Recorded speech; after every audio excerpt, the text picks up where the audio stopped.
चुनाव आयोग के नियमों में बदलाव को लेकर केंद्र सरकार के हाल ही में लिए गए फैसले के खिलाफ कांग्रेस ने सुप्रीम कोर्ट का दरवाजा खटखटाया है।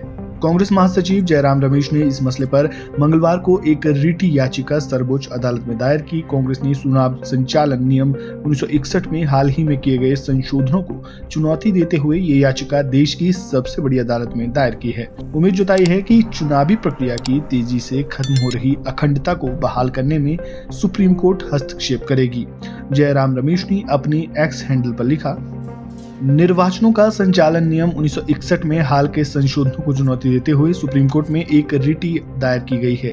चुनाव आयोग एक संवैधानिक निकाय है, इस पर स्वतंत्र और निष्पक्ष चुनाव कराने की जिम्मेदारी है। इसलिए इसे एक तरफा और सार्वजनिक विचार विमर्श के बिना इतने महत्वपूर्ण नियम में इतनी निर्लज्जता से संशोधन करने की इजाजत नहीं दी जा सकती है। ऐसे में तो विशेष रूप से नहीं जब वह संशोधन चुनावी प्रक्रिया को अधिक पारदर्शी और जवाबदेह बनाने वाली आवश्यक जानकारी तक सार्वजनिक पहुंच को समाप्त करता है। चुनावी प्रक्रिया में सत्यनिष्ठा तेजी से कम हो रही है। उम्मीद है कि सुप्रीम कोर्ट इसे बहाल करने में मदद करेगा।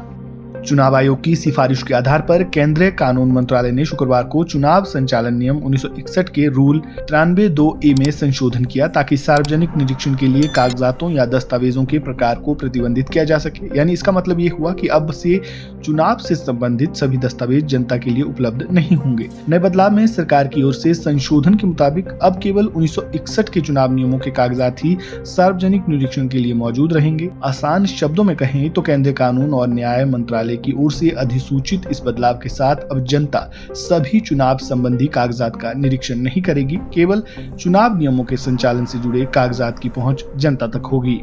ये ऐसा पहला मौका नहीं है जब कांग्रेस ने मोदी सरकार और चुनाव आयोग पर सवाल उठाए हों। इससे पहले भी महाराष्ट्र चुनाव के दौरान वोटर टर्नआउट को लेकर कांग्रेस ने चुनाव आयोग पर सवाल उठाए थे, जिसके बाद चुनाव आयोग ने वोटर टर्नआउट पर कांग्रेस के सवाल का डेटा के साथ जवाब दिया था।